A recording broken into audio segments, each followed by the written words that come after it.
오늘 말씀에서 중심을 이루는 키는, 말씀을 묵상하는 열쇠는 두려움입니다. 두려움. 5절 말씀 보십시다. 사울이 블레셋 사람들의 군대를 보고 두려워서 그의 마음이 크게 떨린지라 그랬습니다. 사울의 두려움이 오늘 말씀의 열쇠, 키입니다.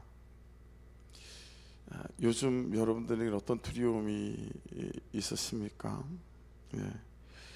1절을 보시면 또 블레셋이 이스라엘에 대하여 전쟁을 일으켰죠.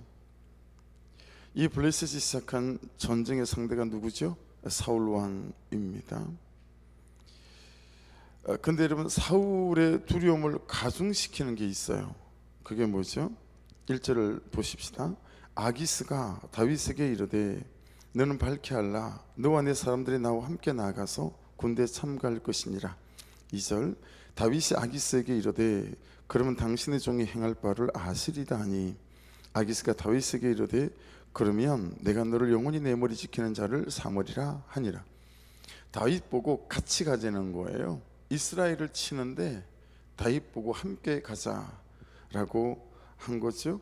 그러니까 여러분, 사울의 두려움은 블레셋 군대가 온다라고 하는 것도 두려움이지만 블레셋 군대와 함께 누가 오는 거죠? 다윗의 군대가 함께 온다라고 하는 사실이었습니다.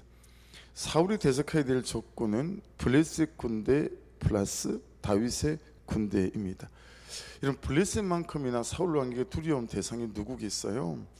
다윗의 군대죠. 600명과 함께 다닐 정도는 관계가 없겠으나 이제 블레셋 군대와 함께 오는 다윗은 정말 만만치가 않은 거예요. 왜냐하면 지금 블레셋 군대는 땅을 노략질하러 오는 것일 수 있겠으나 만일에 다윗이 사울을 대적하여 나온다면 땅 뺏으러 오는 게 아니잖아요. 원수를 갚으러 오는 거예요. 10여 년의 삶에 대한 원수를 갚으러 오는 군대이잖아요. 이게 훨씬 무섭잖아요. 일당백이잖아요. 그러니 여러분, 두려운 거죠. 거기다가 여러분, 이스라엘 내에 여전히 다윗을 추종하는 세력들이 있어요, 없어요? 있거든요. 다윗이 기름 부심을 받았다라고 하는 사실을 알고 있는 사람들이 허다히 많이 있다라고 하는 거예요. 사울에게 짓눌려 있긴 하지만 여차하면 내부에서 반란을 일으켜서 성문을 열어주며 이 블레셋 군대를 성 안으로 끌어들일 수 있을 만한 다윗에게 마음을 갖고 있는 이스라엘 백성들이 많다라고 하는 측면에서 보면 여러분, 사울 왕의 두려움은 절대로 가벼이 볼 수가 없는 거다라고 하는 거죠. 근데 여러분, 그것보다 훨씬 더 사울을 두렵게 하는 게 있어요. 그게 뭘까요? 사울이 이미 알고 있는 그 어떤 사실이었습니다. 사울이 알고 있는 어떤 그 사실, 하나님의 계획, 하나님의 마음. 그게 뭐죠? 하나님이 자신을 버렸다는 사실, 그리고 하나님께서 다윗을 선택했다는 사실, 그리고 하나님께서 자기를 버리고 다윗을 왕으로 세울 거라는 사실. 우리가 앞에서 말씀을 묵상했지만 요나단이 훤히 알고 있고 사울도 자기 입으로 고백하잖아요. 나도 안다.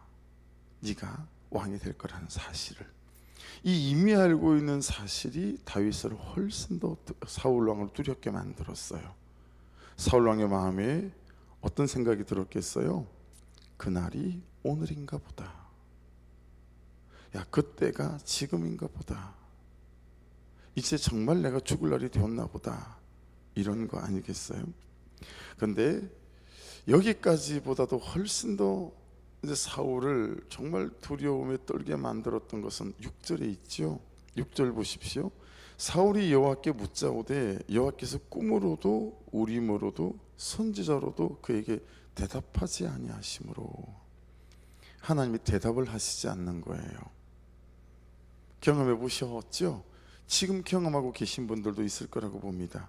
하나님의 침묵, 진짜 무섭습니다. 하나님의 침묵.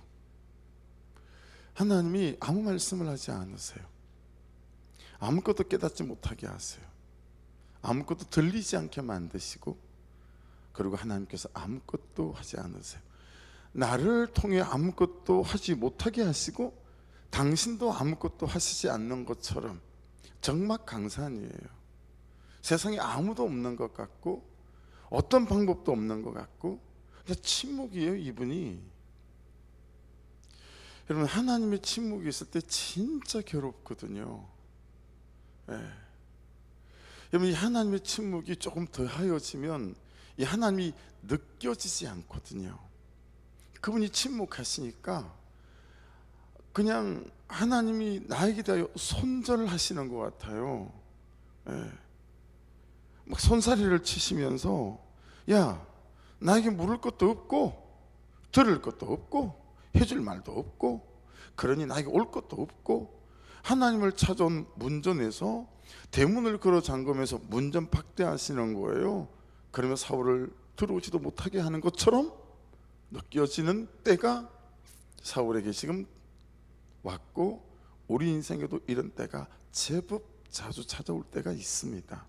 하나님의 손절, 됐다, 그냥 네 알아서 살아, 뭐 이런 거죠. 그때쯤 되면 어때요? 전화할 때도 없고 마땅히 찾아가 힘든 마음을 풀어놓을 때도 없고, 예.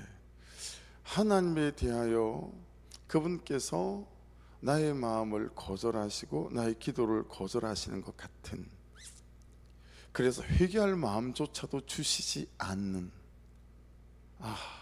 그런 때가 진짜 힘들고 두렵기도 하고, 그렇죠? 지금 사울이 딱 그런 때가 되어졌습니다. 이 막막한 문제를 가지고, 이 다급한 삶의 두려움을 가지고 어디 찾아갈 데가 없는 거예요. 오늘 묵상간정 보시면 김영옥이라는 분이 묵상간정을 올리셨어요. 아내가 감에 걸렸어요. 암 정보를 얻기 위해서 인터넷이라고 하는 그곳에서 이제 유튜브에서 정보를 찾기 시작하는 거죠. 그래서 이분은 그 다급함 속에, 두려움 속에서 자기는 찾았던 신접한 여인이 유튜브를 통한 이 암에 대한 정보들이었다라고 고백합니다. 같은 질병을 앓는 사람들의 투병당을 수집하고 어떤 병원을 다니며 어떤 약을 먹었는지. 여러분, 이제 다급해지고요. 그리고 3기를 넘어 4기를 달리고 있고 이럴 때는, 말기를 이럴 때는 이미 의료계에서는, 의학적으로는 이게 답이 없어요 라고 하는 때이기 때문에, 그럼에도 여러분 우리 희망을 꺾지 못하거든요. 그래서 민간요법을 찾기 시작해요. 예. 그래서 특히 어머니들, 어르신들은 정말 새겨 들으셔야 합니다. 병원에서 적절한 처방과 의사의 처방을 따르는 것이 가장 좋습니다. 그런데 이 어머니들이 그러지 않아요. 경로당에 가서요, 이 약으로 이 사람에게 나았다라고 하는 수많은 사람들이 전하는 정보에 혹하죠. 그리고 전국 팔도로 그런 걸 찾아 나서요. 그래서 우리 어머니 같은 경우에는 하루는 방에 들어갔더니 손에 약을 드시는데 이 어머니 손에 약이 넘쳐서 바닥에 막 메달이 흘러요. 손에 가득한 거예요, 약이. 이걸 몇 번에 걸쳐 나눠서 잡수시는데 이게 차도가 있어도 몰라요. 어떤 약 때문에 차도가 있는지. 그러니 병원 처음에 진단하는 것도 중요하지만 과정을 지나가며 진단받는 게 되게 중요하잖아요. 이 약 때문에 좀 차도가 있는 것 같고, 이 운동 때문에, 이 음식 때문에 좀 차도가 있는 것 같다. 그러면서 병을 다루어 가야 되는데 그게 안 되는 거죠. 여러분, 삶도 마찬가지고 신앙도 마찬가지예요. 5만 가지 방법으로 손 안에 가득 찬 어떤 자신의 방법들로 자기 입에 털어놓으며 그때를 헤어나기를 원하는데, 그 두려움을 이기기 원하는데 아닙니다.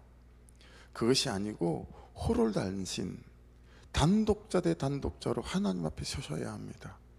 그리고 하나님 그분으로부터 말씀의 처방이 있어야 하고, 말씀의 처방을 붙잡고 반의 반걸음을 걷는 겁니다. 반의 반걸음을 걷고 난 뒤에 또 말씀 앞에 서는 겁니다. 그리고 또 말씀의 처방을 받는 거예요. 그리고 또 반의 반걸음을 걸으며 그 말씀대로 살기 위하여 기도하고 성령의 도우심을 덧입는 거. 이것이 성도 안에 있는 두려움을 이겨가는 방식이거든요. 근데 우리는 뇌하로 통하여 세상에 구함치는 수많은 오만 가지 방법을 손에다 집어넣고 막 털어넣는 거예요. 낫지도 않을 뿐더러 어떻게 차도가 있는지도 절대 진단이 안 돼, 체크가 안 되죠. 여러분, 이분은 그렇게 막 좋은 병원, 좋은 의사, 좋은 처방을 찾느라 밤을 지새우는 거예요. 누군들 안 그러겠어요, 그렇죠? 그래서 여러분, 사울왕이 시작한 게 뭐예요? 여러분, 우리의 내면의 동기를 보기 위해서 이렇게 말씀을 드리는 거니까 잘 이해하시고 들어주십시오. 사울은 이미 죽어 자빠진 사무엘을 찾습니다. 이미 죽어 자빠진 사울을 찾아요. 사무엘을 찾아요. 없는 사무엘을 찾는 거예요. 그러기 위해 사울이 하는 짓이 무엇입니까? 신접한 여인을 찾는 거예요. 사무엘이 방법을 가지고 있을까요? 여러분, 왜 죽어 자빠진 사람의 소견과 죽어 자빠진 내 견해를 가지고 우리는 내 삶의 두려움을 해결하고 문제를 해결하려고 할까요? 기억하셔야 됩니다. 사람들의 소견은 죽어 자빠진 사무엘과 같습니다. 내 견해는 죽어 자빠진 사무엘의 견해와 같아요. 이 죽어 자빠진 죄인의 견해, 이 아집과 고집으로 똘똘 뭉친 내 견해를 붙잡고 내 두려움을, 내 삶의 문제를 해결하려고 덤비니, 여러분, 이 문제가 더, 이 두려움이 더 가중되지 않겠어요? 사울이 지금 그 짓을 하고 있는 겁니다. 근데 여러분, 그렇게 어렵게 불러낸 이 사무엘이 하는 말을 한번 들어보십시오. 16절부터 19절까지. 사무엘이 이르되 여호와께서 너를 떠나 내 대적이 되셨거늘 내가 어찌하여 내게 묻느냐? 여호와께서 나를 통하여 말씀하신 대로 내게 행하사 나라를 내 손에서 떼어 내 이웃 다윗에게 주셨느니라. 내가 여호와의 목소리를 순종하지 아니하고 그의 진노를 아말렉에게 쏟지 아니하였으므로 여호와께서 오늘 이 일을 내게 행하셨고 여호와께서 이스라엘로 함께 블레셋 사람들의 손에 넘기시리니 내 일러와 내 아들들이 나와 함께 있으리라. 여호와께서 또 이스라엘 군대를 블레셋 사람들의 손에 넘기시리라 하는지라. 여러분, 이 말들은 전부 생전에 사무엘이 사울에게 했던 말들이에요. 처음 듣는 말이 아니라는 거예요. 이미 사울이 다 알고 있는 얘기예요. 무슨 얘기예요? 우리의 두려움을 이기고 삶의 문제를 이기는 대답은 이미 여러분들이 다 들으셨어요. 하나님께 묻지 않아도 될 만큼 이미 다 알고 계신다라고 하는 거예요. 근데 어때요? 사울은 이 말씀들에 순종하지 않았어요. 그렇죠? 그 말씀들을 자기의 방법과 방식과 자기의 방향과 선택과 결정으로 받아들이지 않았다라고 하는 거예요. 그 어렵게 신접한 여인을 통하여 여러분, 이 사무엘을 불러냈더니 사무엘이 한다는 말이 이미 그가 생전에 했던 말, 들었던 말, 뻔히 알고 있는 말, 그걸 라고 하는 것입니다. 아무리 들었어도 여전히 그 삶에서 그 결정과 선택, 그 태도에서 돌이키지 않고 있는 사울의 삶이었습니다. 그러니 여러분, 왜 하나님께서 듣지 않으셨는지 아시겠죠? 이게 지금 6절에 대한 해석이잖아요. 사울이 여호와께 묻자오되 여호와께서 꿈으로도 우림으로도 선지자로도 그에게 대답하지 아니하심으로, 야 이제 네 말을 안 들을란다, 그게 아니잖아요. 사울, 내가 너에게 이미 말했어. 이미 네가 어떻게 했는지 다 알고 있는 것들이야. 더 나에게 물을 것도 없고 들을 것도 없이 사무엘 선지자를 통해서 이미 오래전에 여러 번에 걸쳐서 말했고, 그건 네가 들었던 얘기인데 너의 돌이키지 않는 삶이 문제다라고, 지금 너의 돌이키지 않는 선택과 결정이 문제다라고 말씀하고 있는 거죠. 그러니 여러분, 점검해 보셔야 해요. 왜 하나님 말씀하지 않으실까? 왜 그분은 침묵하실까? 그분의 침묵은 대부분 이미 그분이 말씀하셨기 때문입니다. 이미 알고 있기 때문입니다.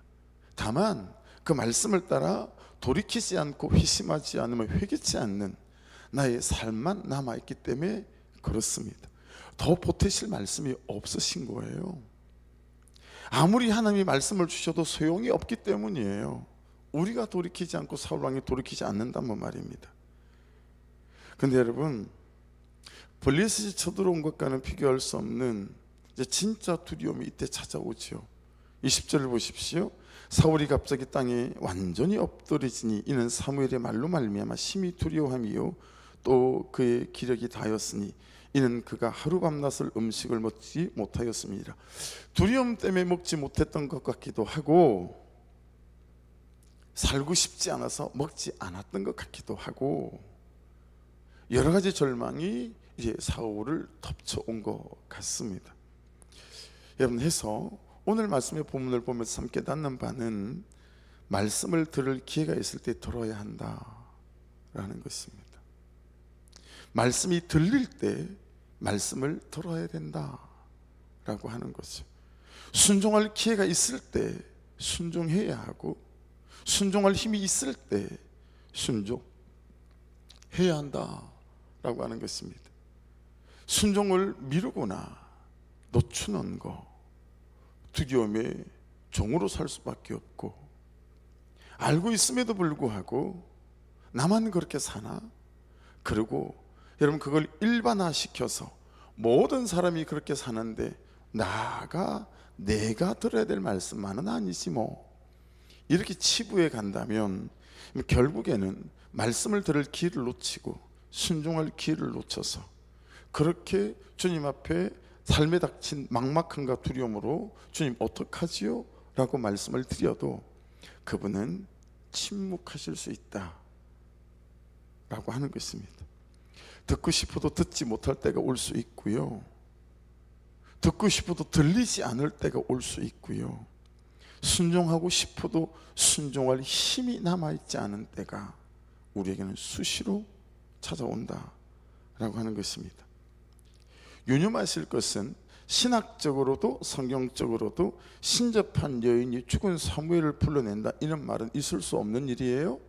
그래서 여러분, 신학을 배울 때 우리가 이 대목은 난제예요. 성경에는 인간의 지식으로 성경의 여러 다른 성경으로 성경이 해석되지 않고 이해할 수 없는 그런 신학적 난제가 있는 부분들이, 그리고 오류처럼 보이는 부분이 몇 군데씩 있어요. 다만 이 내용을 넣어놓은 이유는 성경이 사울 왕의 실패와 아픔을 우리에게 적나라하게 보여주기 위해서 지금 이 스토리를 성경이 사용하고 있는 것 뿐입니다. 그런 이 장면을 절대 오해하시면 안 돼요. 죽었던 사무엘을 절대 불러낼 수 없고요, 신접한 여인을 통해서 죽은 사람을 불러낼 수도 없습니다. 아시겠죠? 이건 성경적인 게 아닙니다. 우리에게 이 사울의 막막함과 두려움을 설명하기 위해서 성경이 사용하고 있는 한편의 스토리일 뿐이다 라고 하는 것입니다. 여러분, 사울을 가장 두렵게 했던 이 몇 가지 사실을 한번 뒤집어 보겠습니다. 여러분, 사울을 가장 두렵게 했던 것은 사울이 이미 알고 있는 그 어떤 사실이었죠. 그게 뭐였어요? 하나님의 계획이었습니다. 하나님의 마음. 그렇죠? 야, 넌 버렸고 하나님이 이제 다윗을 왕으로 세울 거야. 이 이미 알고 있는 그 어떤 사실, 하나님의 계획, 하나님의 마음이 사울에게 가장 큰 두려움이었었습니다. 근데 지금 그 하나님의 계획 속에 있는 그 다윗이 블레셋 군대를 이끌고 사울에게 오는 것입니다. 그래서 사울 왕의 마음에 오늘이 그날인가 보다 했다라고 하는 거죠. 자, 이 사실을 뒤집는 거예요. 여러분, 우리가 이미 알고 있는 여러분에 대한 사실이 있어요. 그렇죠? 우리가 이미 알고 있는 우리를 향한, 여러분 각자를 향한 하나님의 계획이 있으시죠. 하나님의 마음이 있어요. 그건 뭐예요? 우리를 너무너무 사랑하신다라고 하는 거예요. 얼마나 사랑하시죠? 로마서 5장 8절은 이렇게 말씀하시죠. 우리가 아직 죄인 되었을 때에 그리스도께서 우리를 위하여 죽으심으로 우리에 대한, 그렇죠? 하나님께서 우리에 대한 자기의 사랑을 확정하셨다라고 하는 거 아니에요? 이게 우리에 대한 계획이에요. 이만치 내가 너희를 사랑한다. 의인 되었을 때, 잘 살고 있을 때 말고 죄인으로 살아가고 있을 때 죄인된 우리를 위하여 죽으심으로 우리에 대한 하나님 그분의 자기 사랑을 확정하셨다라는 거예요. 내가 이만큼 사랑해. 그러면 그것이 나에 대한 사실입니다. 여러분에 대한 사실이고 우리에 대한 사실인 줄로 믿습니다. 그게 하나님 그분의 계획이고 하나님 그분의 마음이에요. 그러니 어떤 상황에 놓여 있더라도 불구하고 이 사실에 대하여 절대로 물러섬이 없기를 주의 이름으로 축복합니다. 난 너를 너무 사랑하고 난 너에게 계획이 있어. 우리 구승전을 사게 하기 얼마 전에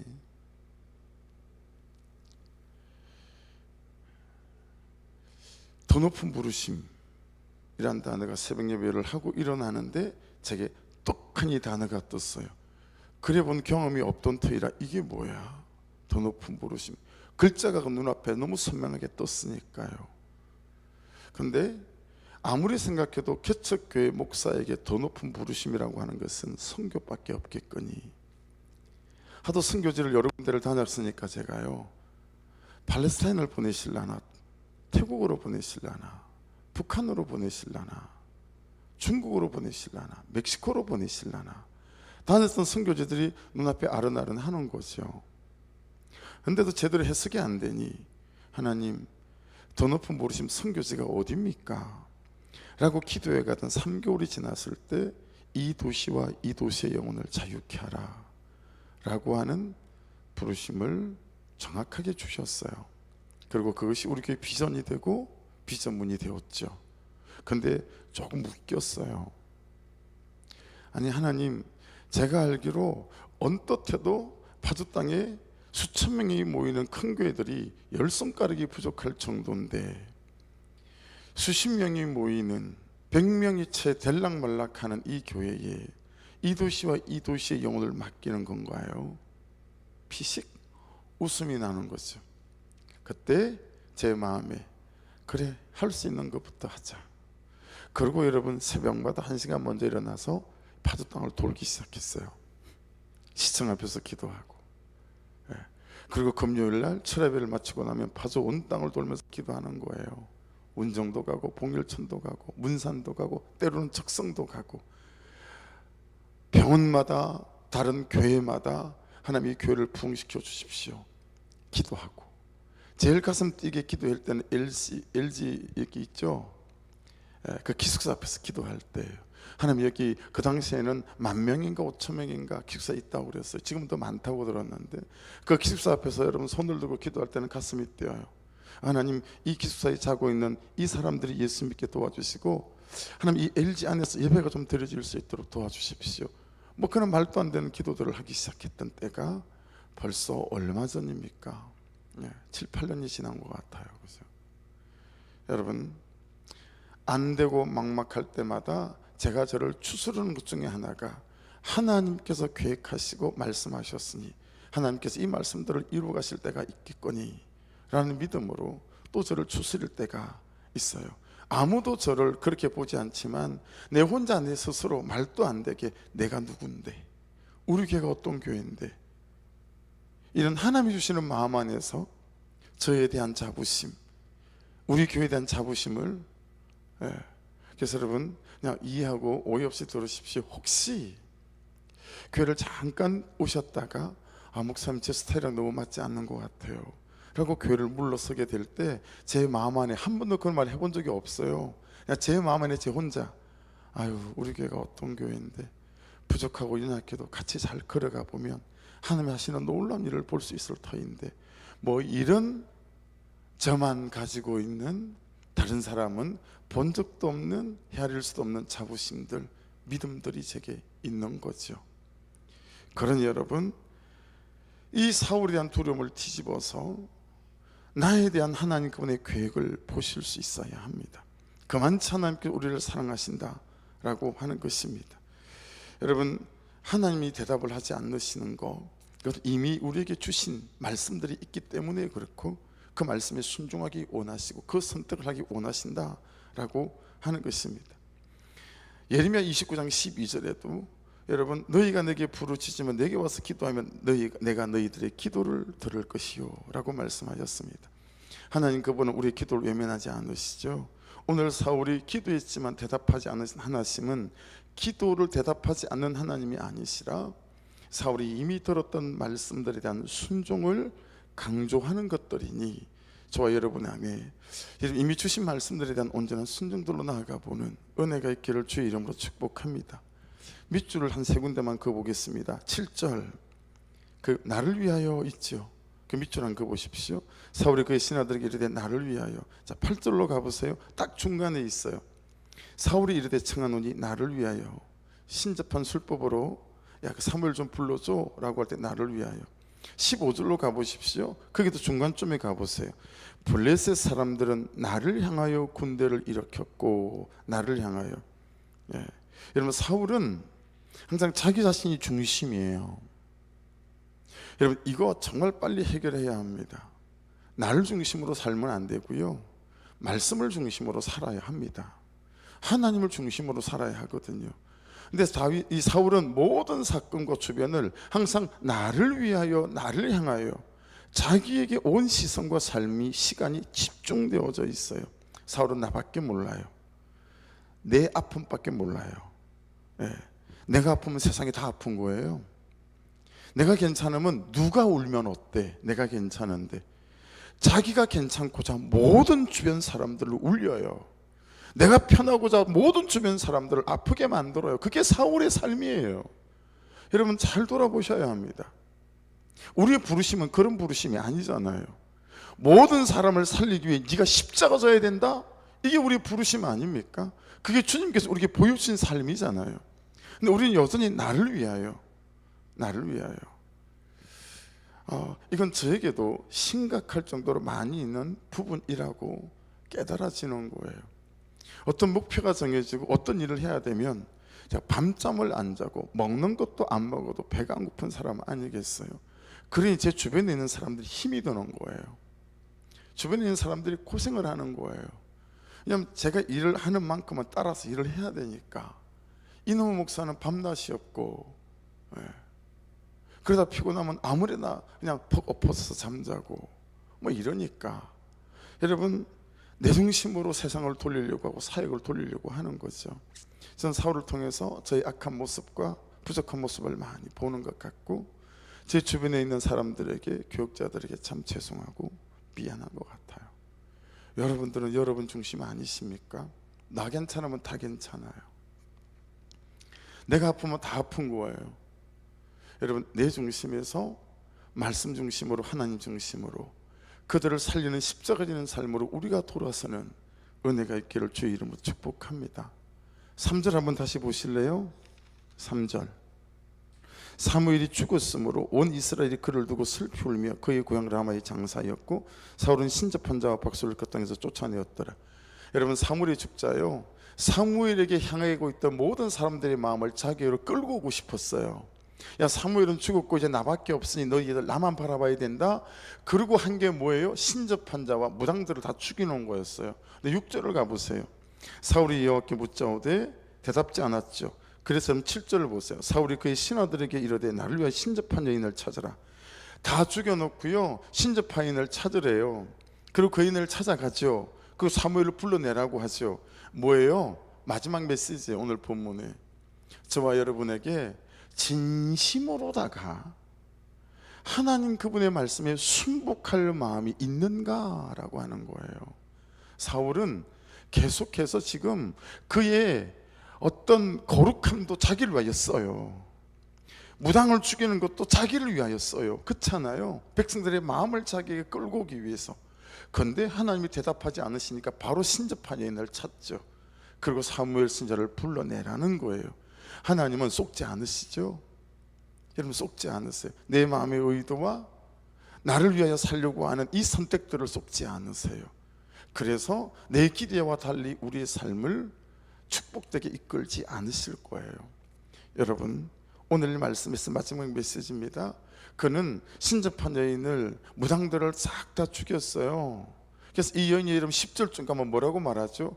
아니 내가 또 사무엘 선지자 불러냈다가 당신 무당들 다 죽이던데 나도 죽을 일인데 내가 그걸 하겠어요? 아니 이 일로는 내가 너를 죽이지 않을 거야. 그리고 여러분 결국에는 자기가 원하는 대로 이 신접한 여인을 통해서 사무엘 선지자를 불러내지 않습니까? 네.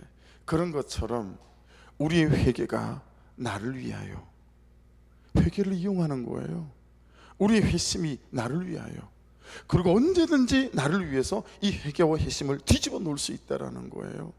그 중심과 그 진심을 오늘 본문에서 우리는 읽어야 하고, 참 말씀이 말씀하시는 대로 온전하게 그를 사랑하고 그리고 그를 받아내려고 하는 시도와 도전들이 우리에게 있는지를 잘 살피셔서, 여러분, 우리의 진심은 하나님께 통합니다. 우리의 중심도 하나님께 통합니다. 그래서 비록 삶이 버벅버벅하고 엎어지고 자빠질지라도 이 말씀대로 살기 원하는 이 중심을 하나님께서 보시고 또다시 우리를 용서하시고 우리를 세워가시는 것이니까, 적어도 삶은 안 되더라도 진심만큼은 하나님께 통할 수 있는 그런 순전하고 순복하는 마음들로 오늘 주님 앞에 나아가시는 은혜가 있기를 주의 이름으로 축복합니다. 기도하겠습니다. 이 시간 주의 한번 부르면서 오늘 말씀에서 말씀하시는 이 말씀대로, 아버지, 나의 두려움이 있고 막막함이 있습니다.